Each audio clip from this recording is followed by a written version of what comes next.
Let's get reaction. Republican Congressman Ryan of Wisconsin joins us now here on MSNBC. He's proposed his own health care solution, included in his Roadmap for America's Future 2.0 plan. He says the current health care bill treats Medicare like a piggy bank to create new government programs. Congressman Ryan, thanks for your time. Your response to the press conference and the comments from Mr. Stupak just a moment ago. Well, I think your roundtable, which I listened to, got it right, which is they did not have the votes before, particularly since these two Democrats from Texas, Tanner and Davis, switched to no. They didn't have the votes. They were down a couple votes. Now that Bart and these other pro-life Democrats have switched, they're going to be able to pass this bill. I would just simply say we've consulted every legal expert we can find in the last 24 hours as to whether this kind of an executive order has durability, and it doesn't. See, because the law itself does fund abortions, an executive order layered on top is not sustainable. And so we really just don't think from a legal standpoint that this works. It's really the rule of man, not the rule of law. And so we don't see an executive order like this actually standing the test of time, and it will go away one way or the other in the not too distant future, we believe. Congressman, are you going to come up with an instant legal challenge to this? Look, I'm fighting the fiscal stuff on this. I'm sure there will be plenty of groups that do that from the other side. I think the pro-choice community will come up with a legal challenge to the executive order.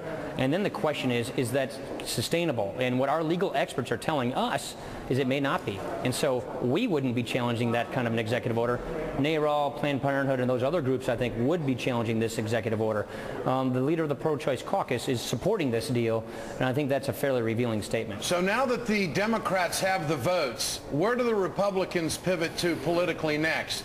Do you run on repeal? Do you vilify this all the way to the midterms? What do you do? Well, look, as you mentioned before, I've always been supporting very full-throttle, comprehensive reforms. So we're not just saying repeal, we're saying repeal and reform, meaning repeal, replace it with better reform. So, you know, I have a bill, the Patient's Choice Act, which gets you universal health care without a government takeover, with all these new taxes, without robbing Medicare, like we said in the outcome, turning it into a piggy bank. So the problem is we could have done this in a better way, in a bipartisan way. We could have addressed the uninsured, we could have addressed pre-existing conditions, we could have addressed costs, we could have addressed deficits. None of that's being addressed. Congressman, you really think it could have been done in a bipartisan fashion? I mean, what else could the Democrats have possibly done to bring you guys on board? Well, look, Tom Coburn and I sent the president last May a bill asking for an audience to talk about how to come together. We never got our calls returned. So look, it's not as if many of us didn't try. It is because they had a supermajority. They wanted to do it their way. It is their right. They won the election, and that's exactly what's happening right now. This convoluted process we have here today is because Scott Brown won his election. They couldn't go back to the Senate, so here they are. And therein lies the reason you have this executive order, because you can't go back to the Senate. So this is why we're going to have this sort of convoluted law, a law that was designed not to go into law, but just to pass the Senate.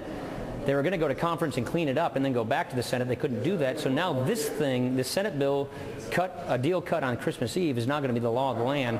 And what our parliamentarians over in the Senate are telling us is they don't know if this reconciliation thing can pass over there because of points of order. So I don't want to get deep into the details. Right, but if the Republicans in the Senate would allow a straight up or down vote instead of holding out for 60, then you could follow the normal process of going through reconciliation between the House and Senate and make sure that you had a very clean bill with all the fixes that everybody wants. Yeah, but why would they want to fix a bill that they don't agree with? Why would they want to make a bad bill worse? But you can't have it both ways. You can't say, well, we're not going to allow 60. It's not both ways. We don't want to make it. The reconciliation raises taxes, cuts Medicare even more, to take the money not to extend solvency, but to create a new government program and raise the subsidies. So the reconciliation bill in and of itself is really bad policy from our perspective.